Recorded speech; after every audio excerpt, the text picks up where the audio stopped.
Business growth is scary, but it doesn't have to be.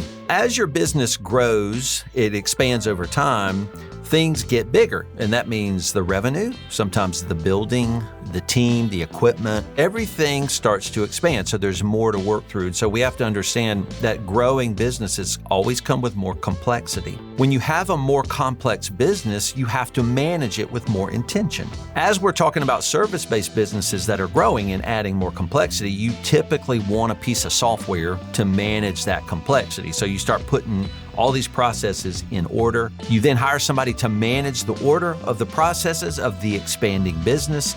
So now you have a project manager that's managing the expansion of the complexity of the business. All of these things are happening at the same time. And of course, in my early days of our businesses growing, I learned a lot of this the hard way. And one thing I learned is I can't contain all of that inside of my role. My role was as the visionary, the CEO, and I wanted to lean into that ideation, the creativity. And so I really ignored the execution on the operational side inside the company as the company became larger and expanded and became more complex. And if you ignore an ever-expanding complex business, it will overwhelm typically the owner. It will come back on the owner. In that fast growth, I got overwhelmed and it crushed me. It kind of broke the businesses a little bit. I had to repair those businesses. What I've actually found is there's a lot more learning in slower growth.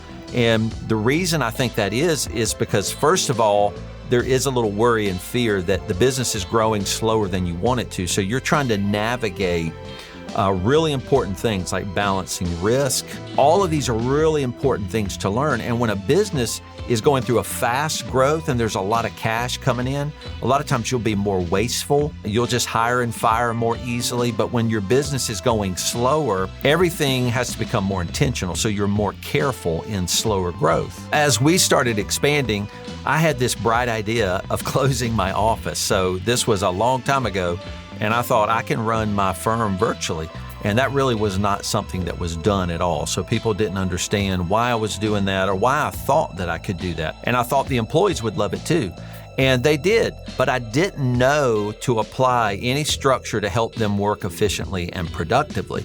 So they kind of did their own thing. I didn't notice that the team were not working or needed help to be productive. And so if I was coaching somebody to help them know how to do this better, I would do a lot more planning.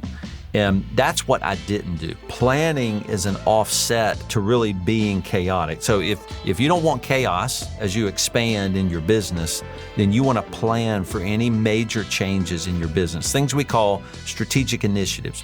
If you're making significant changes in your business, you want to do more planning when it affects you long-term. So I wish I had known when we went virtual how to actually plan for how the team can work productively and enjoy their work, how we can have an intentional culture. I didn't build any of that. Planning is always going to help you create stability and ultimately meet the goals you're trying to achieve.